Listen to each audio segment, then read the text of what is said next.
iki wong sak donya kudu weruh. Ini orang sedunia harus tahu, harus melihat gitu loh. Waktu itu saya kaget juga, ini siapa? Saya kan belum kenal dengan Samuel waktu itu. Kenapa dia begitu euforia melihat Pak Wi menggambar, melihat karya-karyanya Pak Wi gitu.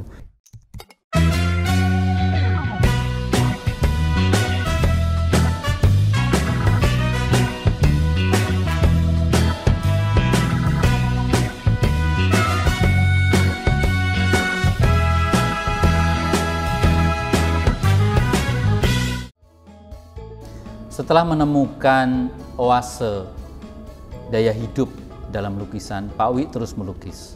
Banyak sekali lukisan yang dihasilkan. Dan kemudian setelah itu Pak Wi berproses untuk muncul ke publik lewat pameran-pameran. Pak Wi pernah berpameran di beberapa kota di Indonesia, termasuk kemudian Pak Wi diundang untuk berpameran di Jepang. Nah, ini adalah fase yang berbeda yang menunjukkan perkembangan menarik dari Pak Wi. Mas Nawa, jadi awal mula Pak Wi pameran tuh kapan dan bagaimana? Di Jogja, waktu itu pameran namanya Soponyono sekitar tahun 2008-2009, itu awal pertama kali pameran. Tetapi saya punya cerita unik juga, saya menutup diri antara 2001 sampai 2008 itulah kira-kira 2007-2008 maaf. Itu hanya melukis ya, tidak pameran? Ya tidak pameran karena waktu itu saya masih merasa malu juga ya punya kakak seperti Pak Wi ini ya. Terus kemudian apa yang membuat Mas Nawa melakukan pameran ya? Kita pameran gitu. Ya ketika itu setelah gempa itu dia melukis dan cukup banyak numpuk di rumah. Lalu saya cerita ke Mas Hermanu itu di Bentara Budaya Jogja, lalu Mas Hermanu mengajak Mas Samuel Indratma untuk datang melihat Pak Wi.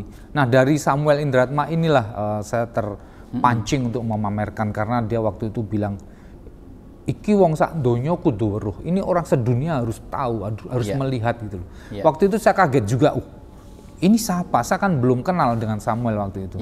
Kenapa dia begitu euforia melihat Pak Wi menggambar, melihat karya-karyanya Pak Wi gitu. Nah mulai dari situlah, dari peristiwa ketemu dengan Mas Hermanu dan Samuel Indratma itulah saya tergerak untuk memamerkan Pak Wi. Mas Hermanu itu kurator Bentara Budaya? Ya, kurator Bentara Budaya. Nah di Soponyono waktu itu yang ditampilkan apa Mas, lukisan? Ya, itu kan masih terasa sisa-sisa gempanya kan ya. Jadi Ong Hari Wahyu itu memberikan sekitar 600 genteng kalau nggak salah ke Pak Wi. Dikirim ke rumah pakai becak waktu itu. Lalu genteng itu dilukisin wayang-wayang sama Pak Wi. Lalu dipamerkan di situ. Jadi instalasi yang berbentuk rumah dengan genteng-genteng dilukisin wayang oleh Pak Wi. Setelah itu kemudian berlanjut ke pameran berikutnya ya. Yang Jakarta Biennale tuh gimana ceritanya Mas? Dari situ ikut Jogja Biennale diundang. Jogja Biennale dulu. Jogja Biennale itu sama teman-teman Jogja itu dibikinin kayak sepeda roda 3 yang Pak Wi melukis sambil jalan di kota di Jogja itu. Kemudian dari Jogja Biennale itu ikut di Jakarta Biennale 2011 ya. 11-an gitu. Nah, di Jakarta Biennale ini lebih ke komunitas waktu itu. Komunitas peduli skizofrenia Indonesia. Nah waktu itu Pak Wi bersama cukup banyak orang waktu itu, 20-an lebih lah teman-teman di komunitas peduli skizofrenia Indonesia itu. Kemudian belum lama ini di Artjok ya Mas ya? Ya, 2022 Juli sampai September. Waktu itu menampilkan karya apa Pak Wi di Artjok?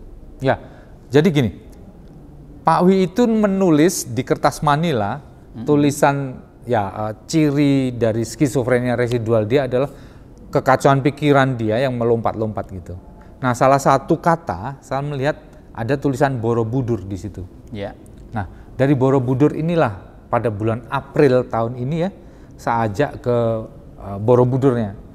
Nah, di sana itu dia menggambar candi, lalu candi itu saya foto dengan tab itulah yang dia gambar di rumah, di studio dia di Sewon, Bantul. Selama di Borobudur, Pak Wi juga melukis? Ya, melukis on the spot ya. Kertas kecil lah. Nah, Kemudian saya mempresentasikan ke panitia Arjok, Pak Wi saya ajak melukis Borobudur. Waktu itu memang konsepnya adalah dengan arang, dengan charcoal ya. Artinya saya ingin menunjukkan brush stroke atau goresan-goresan asli Pak Wi, goresan yang bisa kita ikutin dari arang itu supaya clear gitu. Nah, suatu ketika saya di Borobudur mampir ke rumahnya Taufik Rahzen di situ. Kemudian ngobrol-ngobrol sama Taufik Rahzen, saya pulang ke Jogja, dia bilang aku ikut ke Jogja gitu kan. Nah, ketika ikut di Jogja itulah saya diajak ke seniman Galam Zulkifli. Galam Zulkifli ini pelukis yang menggunakan medium cat fluorescence, glow in the dark. Nah, ngobrol-ngobrol di situ, mau pulang itu, coba Pak Wi dikasih cat gede itu banyak itu sama Galam. Coba Pak Wi diajak melukis pakai ini. Gitu. Saya berpikir dia udah saya ajak pakai arang, tapi oke lah, akhirnya cat itu untuk bagian dari mendasarin arang itu. Jadi kanvasnya itu dikasih cat ciprat-cipratin juga sama Pak Wi, pakai cat glow in the dark-nya Galam itu. Iya. Dan kemudian dengan materi cat itu membuat ruang gelap ya Mas ya. Iya. Itu gimana itu? Ya ternyata presentasinya memang harus dengan ruang gelap supaya lukisan itu menyala gitu. Akhirnya di Arjok difasilitasi mereka juga gitu. Dibikinkan ruang gelap. Lukisan-lukisan dengan cat yang menyala saat gelap itu ditempel di situ dan kemudian dikasih apa lagi Mas? Ya, lampunya khusus ya, ultraviolet ya. Ultraviolet ketika masuk ketika dia menggunakan automatic saklar. Jadi di Arjok itu dia menggunakan tiga karakter. Pertama kali gelap menampilkan fosfornya, kedua ultraviolet menampilkan cat fluorescence yang glow in the dark itu, ketiga sinar lampu biasa. Itu diatur pada waktu itu awalnya 10 detik gitu. Iya. Ini cukup menarik, suatu saat antri juga yang masuk. Tapi ruangannya juga udah cukup besar juga. Iya. Terlalu penuh di dalam, akhirnya mereka antri juga. Dan Pak Wi ketika diajak masuk melihat hasil akhir di ruang gelap dengan lukisan yang menyala itu gimana ekspresinya? Ya dia seperti menikmati karya dia betul ya. Dia merasa puas juga. Saya lihat masuk ke dalam gores-gores gini, dia memikirkan kok bisa dan saya juga sulit menjelaskan ya. Iya. Oh tadi ada yang kelewatan, yang ke Jepang itu? Kapan itu Mas persis? Jadi 2016 sampai 2018, selama 2 tahun itu orang Jepang itu meriset Pak Wi ya. Dia sering datang ke Jogja, kadang menemui saya di Jakarta untuk wawancara gitu. Kadang saya datang ke Jogja juga untuk bercerita banyak hal tentang Pak Wi itu. Nah, mereka dari Borderless Art Noma, jadi berbasis di Prefektur Shiga. Saya diajak ke sana akhirnya dari Tokyo ke Osaka dulu, dari Osaka naik mobil sepanjang 75 km lewat Kyoto. Nah, kemudian saya diajak ke sana juga untuk mempresentasikan karya Pak Wi juga tahun 2018-an itu. Mas Nawa membawa karya-karya Pak Wi fisik atau dalam file-file? Membawa karya Pak Wi secara fisik juga. Dipamerkan dan kemudian dijelaskan ya, dipresentasikan ya? Di Jepang ya. Di Jepang ya. Dan bagaimana respon orang Jepang, Mas Nawa? Ini unik. Jadi gini, waktu sebelum mereka menyebutnya simposium ya, saya menjadi narasumber diskusi gitu kan. Saya kan diajak berkeliling ke fasilitas-fasilitas seni untuk teman-teman seperti Pak Wi di sana gitu. Misalnya begini, saya diajak ke salah satu tempat membuat wasi kertas tradisional Jepang yang dari kulit kayu yang dipukul-pukul tuh tok gitu. Nah, yang mukul-mukul itu ternyata dia punya gangguan mental dan punya kesukaan gitu ya. Kalau Pak Wi melukis, kalau dia mukul-mukul. Nah, di situ dia dikasih kerjaan itu gitu. Lalu ya musik biasa ya, ada yang piano, ada yang alat musik. Ya rata-rata piano saya lihat waktu itu. Keramik juga unik. Keramik itu Misalnya anak-anak di sana itu diajak membuat pilin-pilinan banyak sekali, kemudian diajak membuat badan utuh, lalu pilin-pilinannya itu ditempel-tempel membentuk monster, itu bagus banget. Oke, artinya di Jepang Mas Nawa menemukan teman-teman yang memiliki problem seperti Pak Wi dan menemukan seni sebagai solusi ya, kira-kira begitu. Dengan fasilitas yang bagus, saya tanya memang itu dari pemerintah daerah, dari negara maksud saya. Nah, disinilah menariknya. Suatu ketika saya tanya, saya itu sebetulnya diminta untuk menyampaikan apa, kalian sudah punya jauh lebih bagus, jauh lebih lengkap gitu kan. Lalu salah satu direkturnya bercerita, ya kami udah datang ke Indonesia dan melihat kamu dan Pak Wi itu tidak ada intervensi negara, tidak ada campur tangan negara, tidak ada bantuan dari negara, dan bisa menghasilkan banyak lukisan, sangat produktif itu. Nah, kami ingin menunjukkan kepada keluarga-keluarga di Jepang yang punya keluarga orang seperti Pak Wi gitu. Nah, di Jepang itu keluarga-keluarga itu sangat menyerahkan kepada negara, sehingga tidak ikut campur, tidak ikut andil gitu, seperti yang saya lakukan gitu. Nah, saya diminta untuk menyampaikan seperti itu di Jepang waktu itu. Jadi saya juga berpikir ini sebetulnya yang benar yang mana gitu loh. Mereka minta supaya saya bercerita bahwa tanpa campur tangan negara bisa kok gitu loh. Tapi keluarga-keluarga sana, ayo udah konstitusinya mengatur bahwa negara harus campur tangan. Ini bagian dari anak-anak fakir miskin, gelandangan dan sebagainya yang harus diberi insentif atau dipelihara negara, bahasa konstitusinya kayak gitu kan. Ini menjadi perenungan yang hebat saya waktu di Jepang itu sebetulnya kita itu orang yang tanpa diintervensi negara dan masih mampu ya berdikari, apalagi diintervensi negara maksud saya gitu. Itu bahan diskusi menarik ya Mas ya. Nah, sekarang kita kembali, sekarang ini Pak Wi sedang berpameran di Bentara Budaya. Total ada berapa karya Mas yang dipamerkan di sini? Ya, tanpa menghitung yang kecil-kecil banyak itu sekitar mungkin 60-an ya. 60-an ya. Atau ya saya pikir banyak yang pesawat-pesawat yang agak gede juga kalau dihitung ya bisa ratusan, dan Borobudurnya itu juga banyak banget ya. Di sini ditampilkan juga karya yang pernah ditampilkan di Art Jok ya. Glow in the Dark dengan kemasan yang kurang lebih seperti itu. Selain itu, apalagi yang menarik dari pameran ini dibanding pameran-pameran Pak Wi sebelumnya? Begini, saya mulai mengenalkan diri saya sebagai kolaborator saat ini. Salah satu kontribusi yang saya lakukan adalah menyediakan medium yang berbeda dengan kontekstual, dengan pesan kekinian. Misalnya begini, saya itu punya teman korespondensi orang Ukraina yang ada di Amerika yang tidak bisa pulang ke Ukraina karena perang gitu kan. Lalu saya berpikir bagaimana menyikapi persoalan ini. Saya mengajak Pak Wi melukis di atas kanvas, yang kanvas itu terbuat dari kain militer sebetulnya.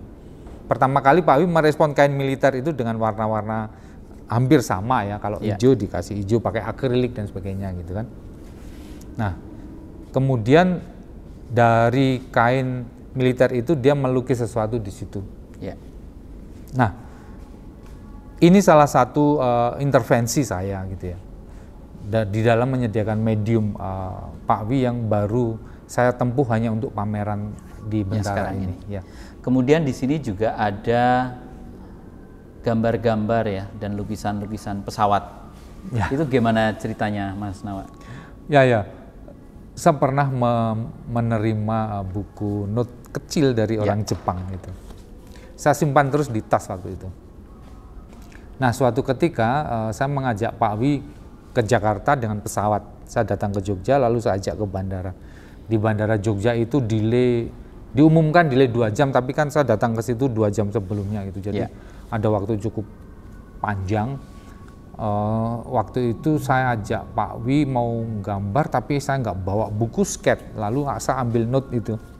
Nah, kemudian saya mengajak ke lounge yang bisa lihat pesawat langsung, jendela langsung ini parkiran pesawat gitu. Nah, Pak Wi, itu pesawatnya bagus Pak Wi, saya lihat gitu. Saya katakan gitu, gambar sini boleh Pak Wi. Lalu digambar Pak Wi, memang lihat sekali lalu gambar itu. Yang bekerja ternyata imajinasi dia, digambar tapi udah lepas sama sekali. Dan saya lihat ternyata asik juga dia gambar pesawat. Ketika sudah selesai gambar lagi. Akhirnya sekitar 30-an itu halaman kecil, waktu itu 15 kali 8 cm atau kalau nggak salah. Itu selesai dalam waktu sekian jam, itu cepat juga dia gambar. Artinya itu bentuknya pesawat, tetapi sudah diotak-atik sama Pak Wi ya. Oh ya, backgroundnya, backgroundnya macam-macam ya. Ini unik. Itu di luar dugaan loh. Misalnya ada yang kena petir juga itu. Ada yang gunung biasa. Ada yang burung-burung dibikin kayak huruf E gitu. Ya bisa ya, imajinasinya bermain ya di situ. Di pameran di Bentara ini juga banyak gambar wayang ya. Saya pernah dengar dari Mas Nawa, Pak Wi punya kedekatan dengan wayang. Gimana Mas? Ya, kami tinggal di Dukuh Gedong Kiwo. Di situ ada namanya Agastya untuk pagelaran wayang padat. Jadi dia pagelarannya itu hanya dalam rentang waktu sekitar 2 jam, antara jam 3 sampai jam 5 sore. Nah, disitulah dia setiap hari melihat pagelaran wayang padat itu. Nah, setelah dia melakukan kewajiban menimba air untuk kamar mandi. Jadi kamar mandi kami itu kamar mandi kuno itu yang baknya gede itu loh. Nah, dia itu kewajiban dari sekolah dia itu memenuhi bak air itu dengan menimba manual. Nah, setelah menimba itu baru dia pergi ke Agastya melihat wayang, menonton pentas wayang. Pagelaran wayang kulit. Dan itu kayaknya betul-betul merasuk dalam ingatan Pak Wi ya. Ketika dia melukis, gambar-gambar wayang itu kemudian muncul kembali. Setiap hari loh dia nonton wayang itu.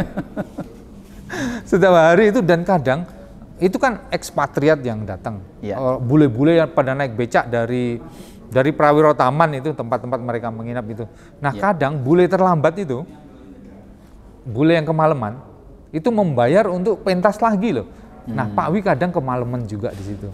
Nah, mengikuti sampai selesai semua gitu. Nah, kadang adiknya itu disuruh jemput Pak Wi gitu. Nah, di situ sering terjadi konflik dengan adiknya. Dan kemudian manifestasi dari wayang itu bentuknya macam-macam dalam lukisan Pak Wi ya. Iya, pasti ada deformasi ya.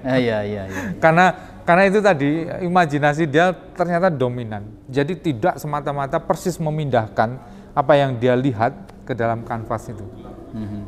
Jadi gangguan di otaknya itu memunculkan kekacauan imajinasi juga. Tetapi kekacauan imajinasi ini ya nggak kacau-kacau amat lah. Artinya dia masih lengkap kok kalau menggambar wajah itu juga. Anatominya itu posisinya juga nggak salah-salah amat. Cuma di kata lah, cuma di kalimat, menyusun kalimat dia sampai sekarang masih kacau juga. Nah, di sini juga ada beberapa lukisan yang di belakangnya dikasih lampu ya, Mas Nawa. Sehingga dia memiliki pendaran yang memunculkan lapisan-lapisan. Ada teksnya, ada gambar objeknya. Itu bagaimana prosesnya mendapatkan modus seperti itu, Mas?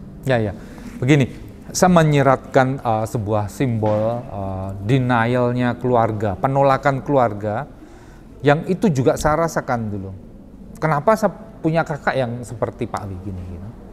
Nah, kemudian saya wujudkan dengan membuat penutupan dari tulisan-tulisan Pak Wi di kanvas gitu.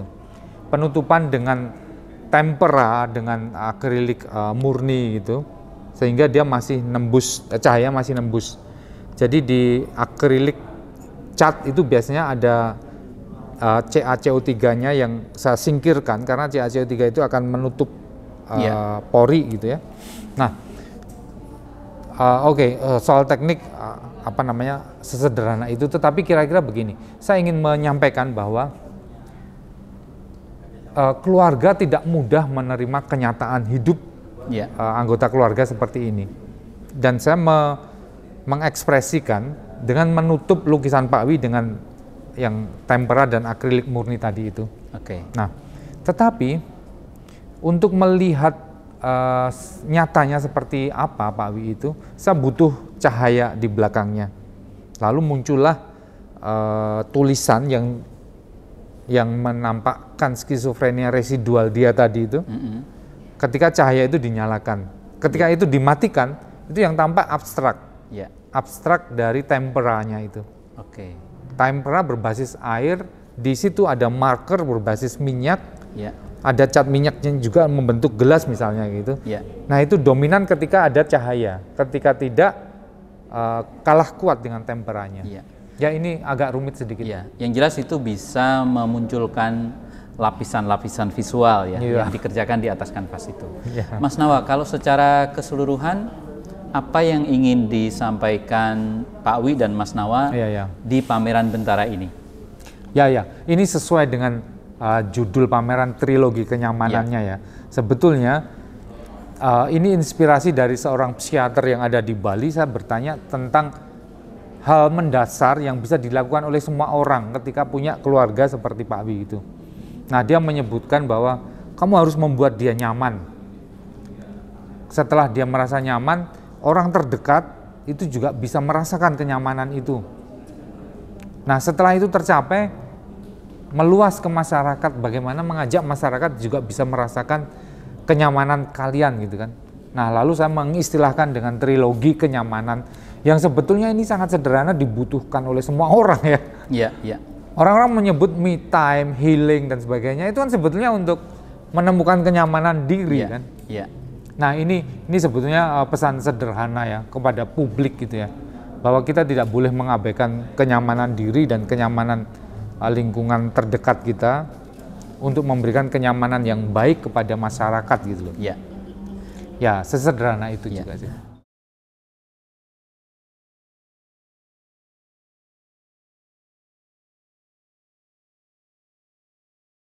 Menemukan kenyamanan itu saya pikir bukan sesuatu hal yang tidak mungkin. Artinya orang-orang seperti dia pasti ada satu hal yang membuat dia suka gitu loh. Nah itu temukanlah terlebih dahulu gitu. Jangan lupa like, komen, share dan subscribe channel Bentara Budaya serta nyalakan lonceng notifikasinya ya.